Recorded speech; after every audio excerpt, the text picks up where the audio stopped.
99.3 Nigeria info. Lagos is calling already. Lagos, calm down. You know, I said it. I said it that on the second part of Dailies Today, we will not be taking calls. We'll just be entertaining tweets and WhatsApp messages. By the way, I'm Sheriff Quadry. Jimi, Disu is here. Jimi, good morning to you. Oh, by the way, I'm Jimi Disu.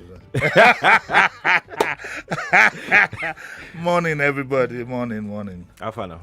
I'm good. Very good. The only thing that is killing me, Sheriff, What's that? is the Lagos traffic. Yeah, When I called that commissioner at 9 o'clock, I'm going to take it out on him. There's an assistant that works for me. Okay. He went to Oshodi yesterday to fix some cameras.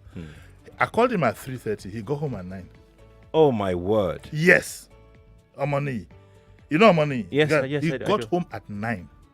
I mean, we can't continue like this. And that is from Oshodi to Ikorodu. So it has nothing to do with the Third Mainland Bridge. This is completely unacceptable. Yeah, hopefully anyway, we'll get out of this. I mean, we just need to get out of it. We need to get out of The it. economy can Sharp, move sharp. forward, But before we get into the headlines on the second part of Dailies Today, let's take a word or two from our sponsors, MTN Nigeria. And once we're done with that, we'll hit the road. Stay here. Dailies Today will be right back.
Welcome back to Dailies Today.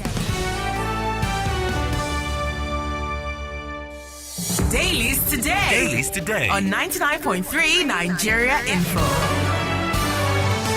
Lagos, good morning to you. Welcome to Dailies Today officially. Let's start very quickly. We'll begin with the Vanguard newspaper. Insecurity protest in Abuja, Lagos, Ondo, Oshogbo. That's the headline from the Vanguard. The writer says protesters decry state of the nation.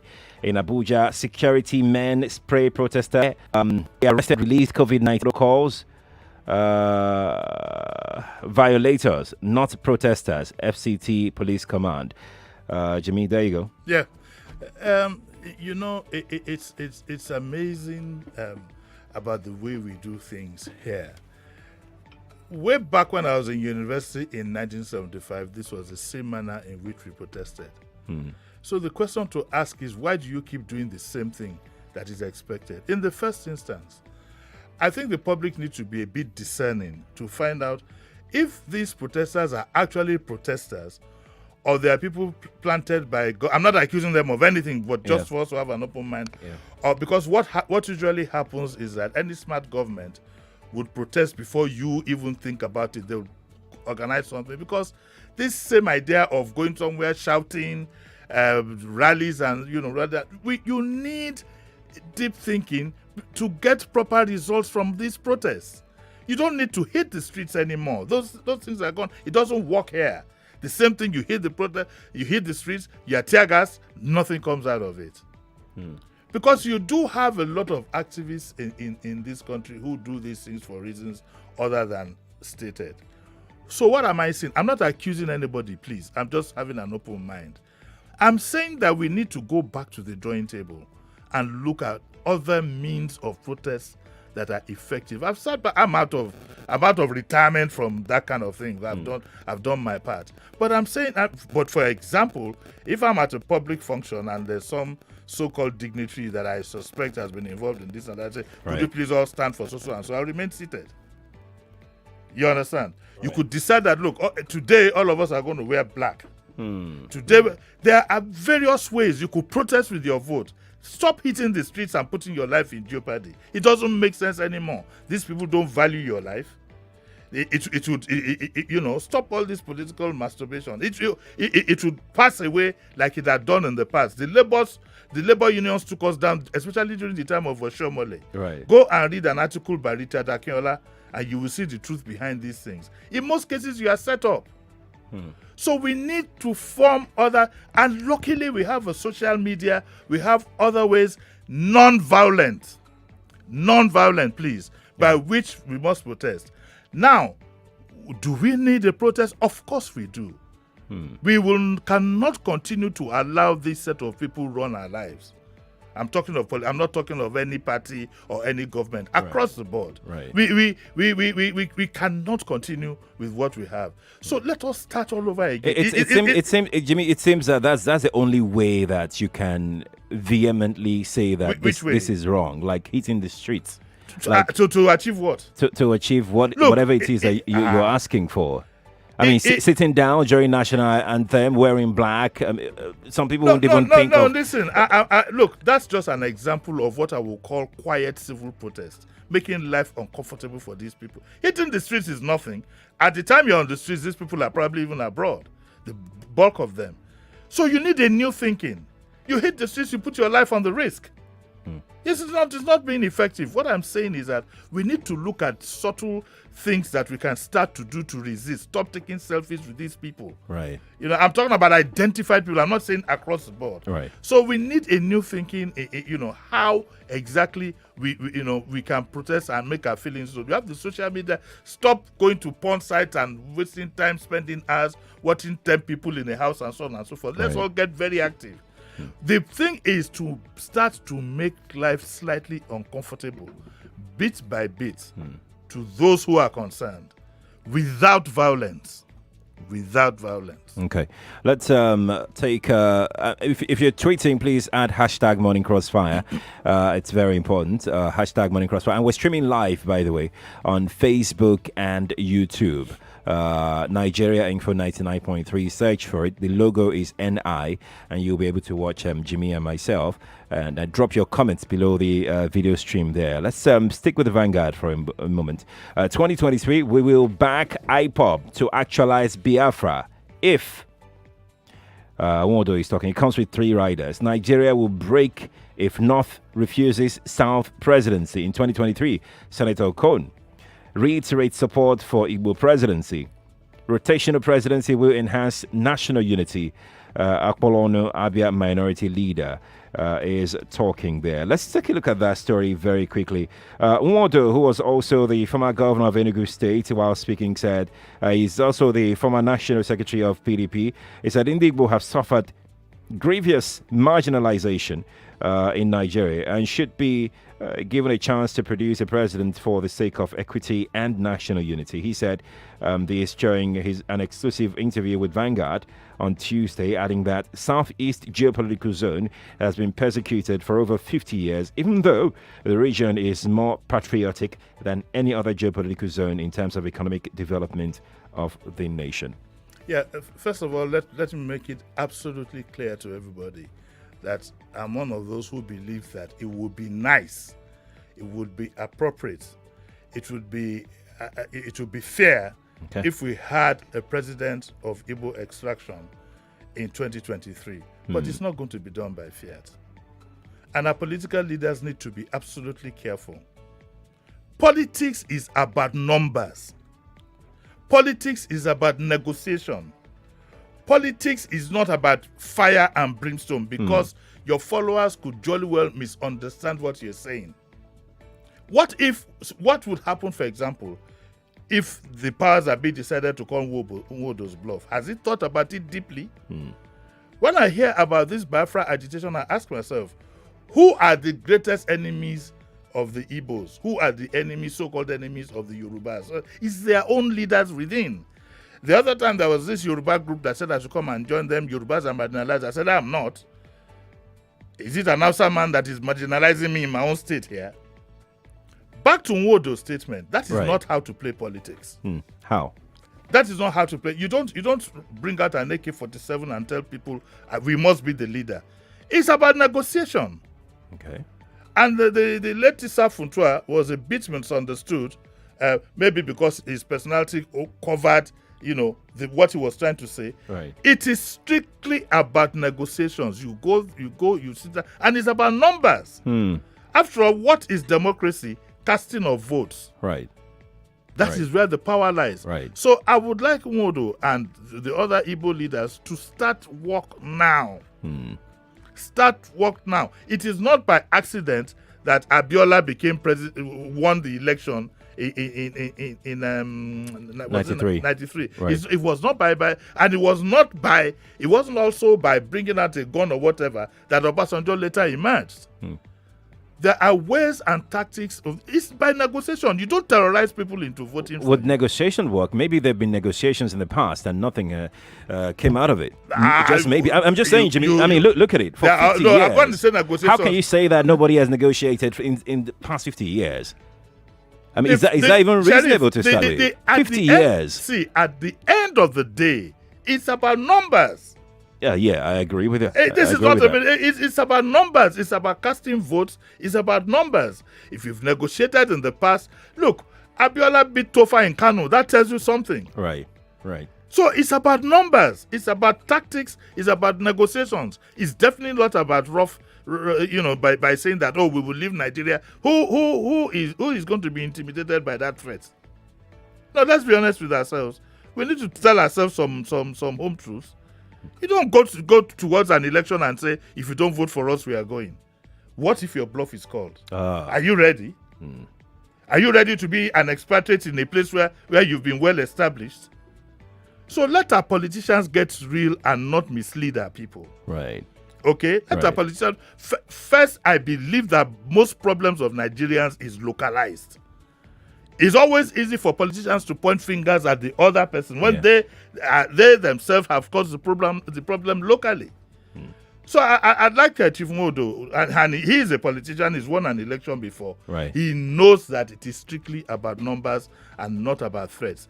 The more you threaten people, the more they are afraid to associate with you. Oh.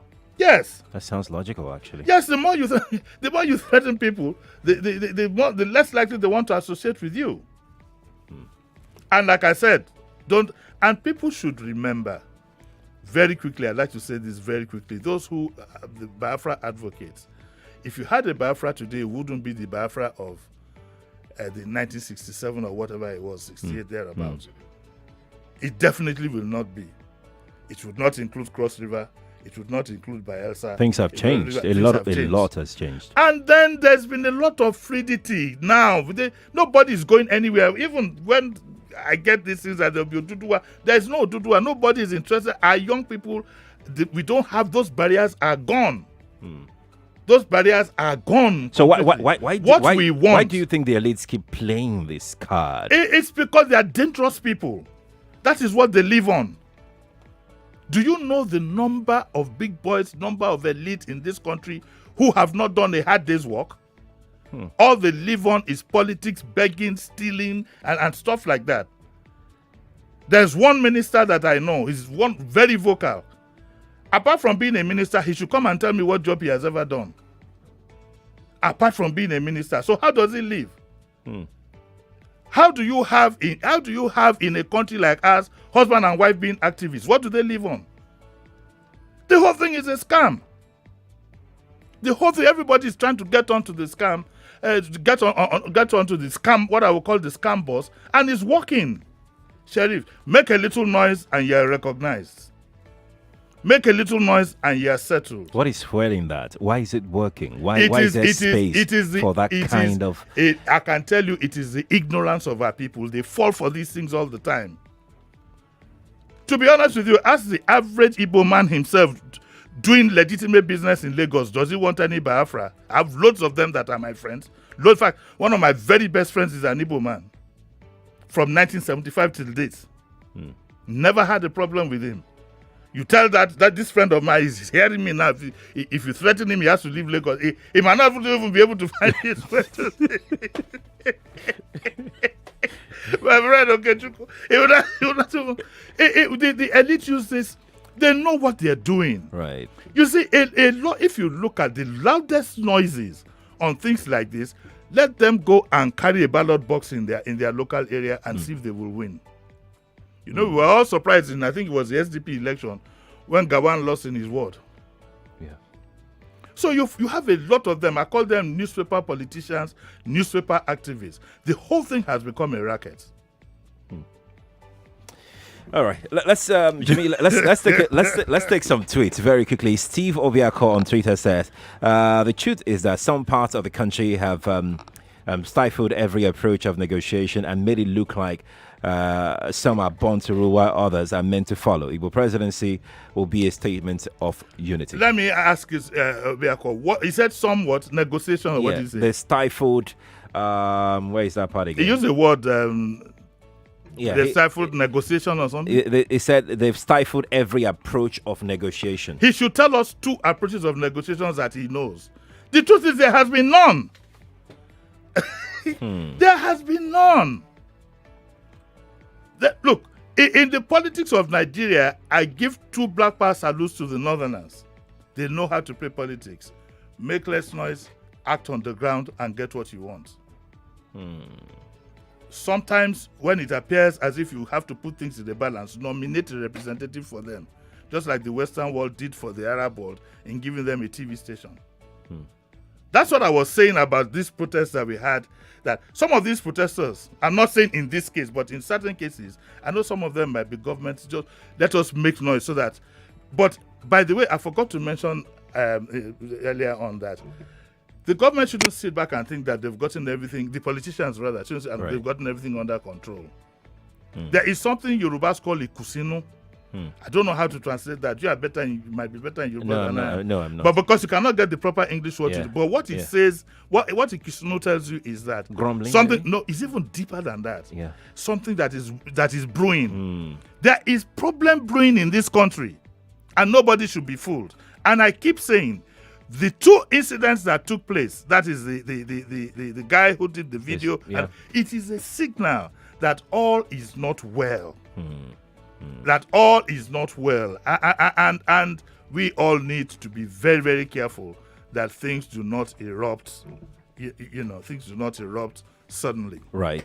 Let's take Damilare's tweet as well before we take our next headline. Damilare says, I'm not in support of discouraging protest and demonstration as a veritable tool for pressing demands. We are in a country that claims to practice democracy. So when did protesters and demonstration become forbidden? I'm not sure anybody is saying that it's forbidden to protest. No, we didn't say it's forbidden. What we're saying, sometimes, I'm sorry I have to keep repeating myself, but I always like people to understand. What we're saying is that we need to look for other forms of process rather than doing the same old thing, go to tear gas. It doesn't work. It doesn't work. And usually, in 9 cases out of 10, there's been a lot of compromise on the ground. It doesn't work because we're not doing enough, or because it can never work? No, because those things don't work anymore. Back in the day, look, Ali must go, and so I was in university. We know what we know.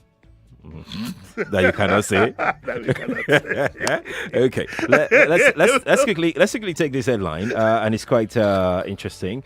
I was tempted to touch says Winners pastor accused of raping 11-year-old girl in Imo. It's another headline from the Vanguard newspaper. Yes, I just wanted to, in the case of that story, I don't buy what he said. But there's a massive whatever against rape in this country, but it's been geared towards the criminal side.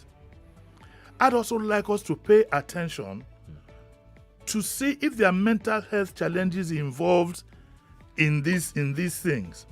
I'm not saying that rapists should not be punished, definitely not. But let us also look at the mental health side of things so that we can see if there's, at the end of the day, what we want is we'd rather not have rape at all. But if throwing them in jail all the time is not going to solve the problem, let's also look at other issues. The mental health side. Is there something that has suddenly upped the numbers? Because let's face it, when you have a 65-year-old man raping a 3-year-old child, doesn't make any sense. It be like say something, you know. You understand what I'm saying? It be like say, you know, well, I forgot. But you see, so let us look at the mental side of things, and I'd like us to pay attention to that. Okay. Look at this man now is insinuating that because I read the story, that he heard voices that told him to do this thing. He's saying that he heard voices, that it was the devil that told him this and that. And if you hear, most cases, 9 cases out of 10, the excuse sometimes is, oh, I heard a voice telling me to do this.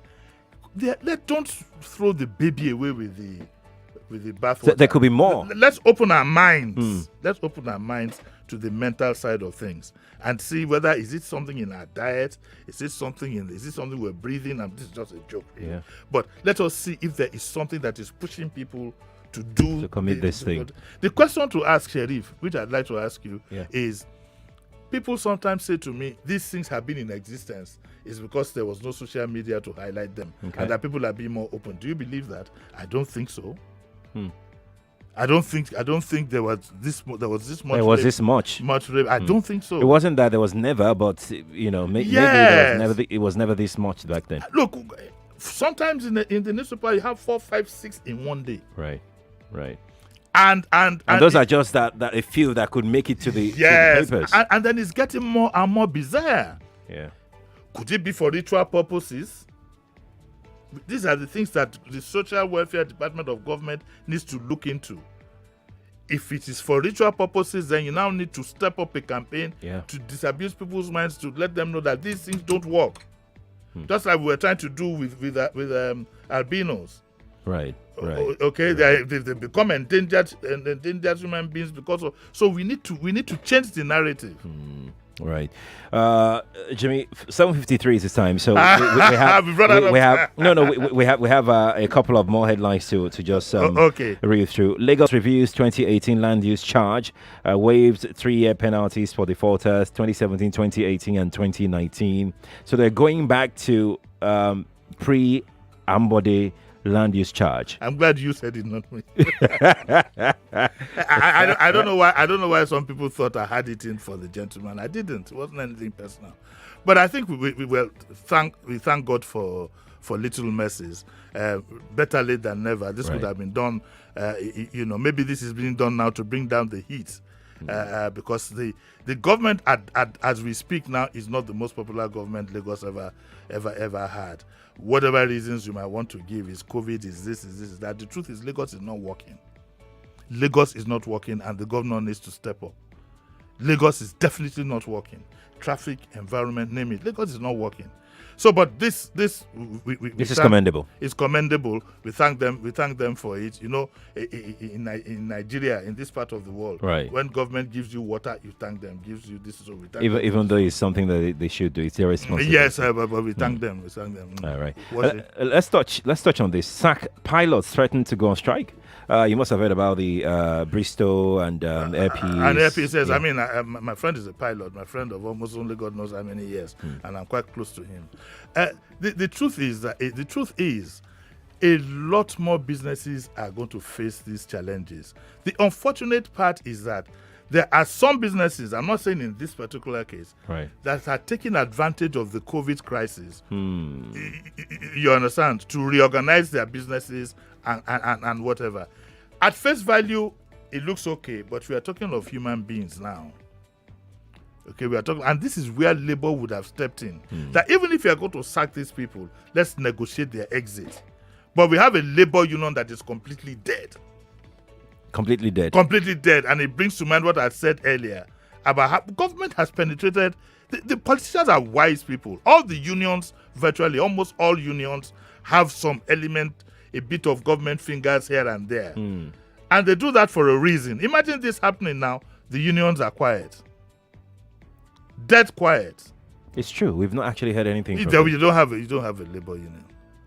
You don't have a Labour union. their own But- union but has come out to No, it is bigger. This issue, when it gets to this amount of people, it is Right. even bigger than their own union. Right.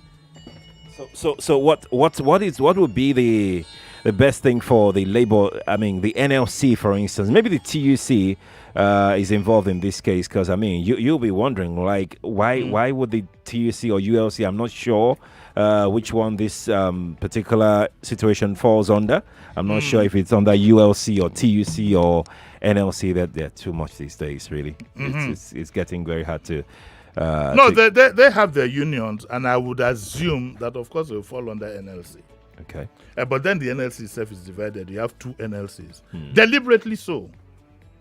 Nigerians need to understand the conspiracy that goes behind these things. We need to understand the conspiracy that goes behind these things and be sensitive to it. That's why I say that we need to think very, very deeply about other forms of protests. Because these are well-worn.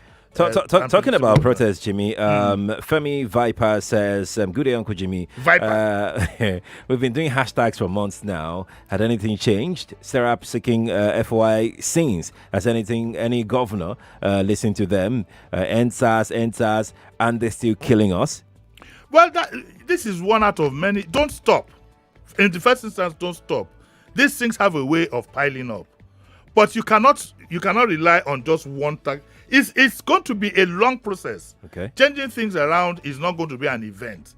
It could, for all you know, it could be a lifetime. For the better part of my life, I've been involved one way or the other in having a better society for us to live in. And look at me today. I'm tired and retired. I cannot be that active anymore. But I know that it's going to be. It's a process. It's not going, from independence. We've been fighting since 1960. We've been trying to see how we can get our country better. And I believe if we put on our thinking caps and we do have sincere people, the truth is that a lot of this process has been hijacked from people who make a lot of money from it. International funding, this and that, all kinds of things go into all these civil rights and some of these. I'm not saying all. Into some of them. But over time, I really do believe it will get better. We must not relent. What is coming up at 9 o'clock on Daily Digest? We are going back to Lagos. Okay. We had Diabomi yesterday to soften the ground. 9 o'clock, we are going back to Lagos. Okay. We'll talk to the commissioner. We are going to talk to, like I said, Tola Akinkugwe, the architect, to do a few things.